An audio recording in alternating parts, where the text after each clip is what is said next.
BJP বলছে তৃণমূলের দুষ্কৃতীরা তৃণমূলের চক্রান্ত, আর তৃণমূল বলছে বিজেপি করছে। অভিযোগ পাল্টা অভিযোগ। ভোটের মধ্যে সন্দেশখালীর ভাইরাল সিরিজ নিয়ে একেবারে তোলপাড় পড়ে গিয়েছে, যাকে ঘিরেই একের পর এক এই ঘটনা।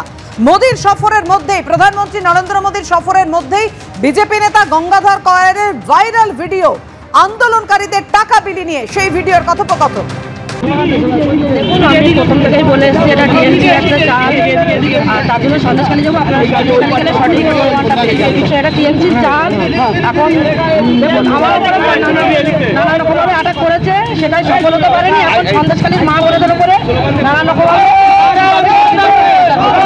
সন্দেশখালীর ঘটনা যে একটা পরিকল্পিত তৃণমূল বিরোধী চিত্রনাট্য, এবং এই চিত্রনাট্যের পরিচালনা এবং প্রযোজনায় ভারতীয় জনতা পার্টি রয়েছে, সেটা আমরা বারবার বলছি।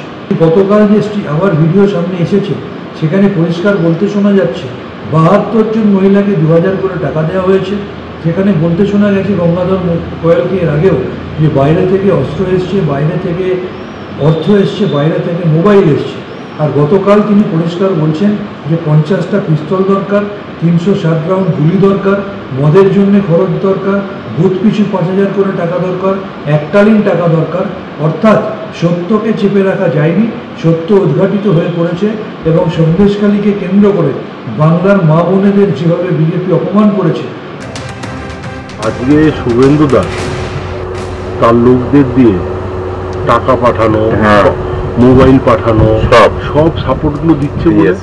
শুনুন দাদা, খালি জিনিসে কিচ্ছু হবে না। যারা প্রতিবাদ করেছিল, আন্দোলন করেছিল সে সময়, তাদের মধ্যে কত মহিলা অলরেডি টাকা পেয়েছে, কিছু হলেও পেয়েছে। অলরেডি কত হবে সংখ্যা? 72 জনের মতো পেয়েছে। 72 জনের মতন পেয়েছে। একবার পেয়েছে না দুবার পেয়েছে? একবার। আপনার মোটামুটি আমরা এই খরচাগুলো তো আলাদা হচ্ছে।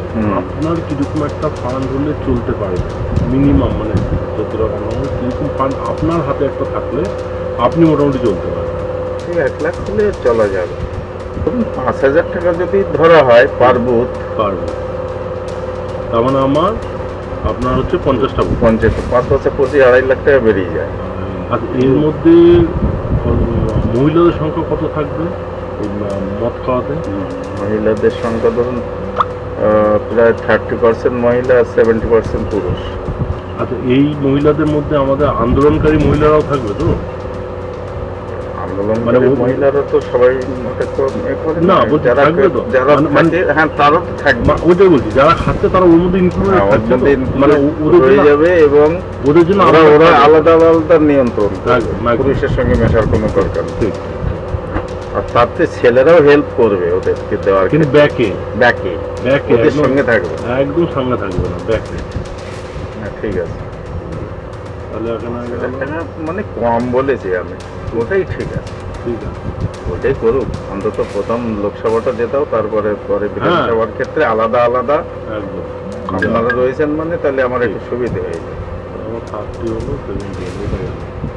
এবার দাদা বলুন, আপনার আর্ম সাপোর্ট লাগবে মণিপুর আর কোড়াকাটি। সন্দেশখালী আমার লাগছে না।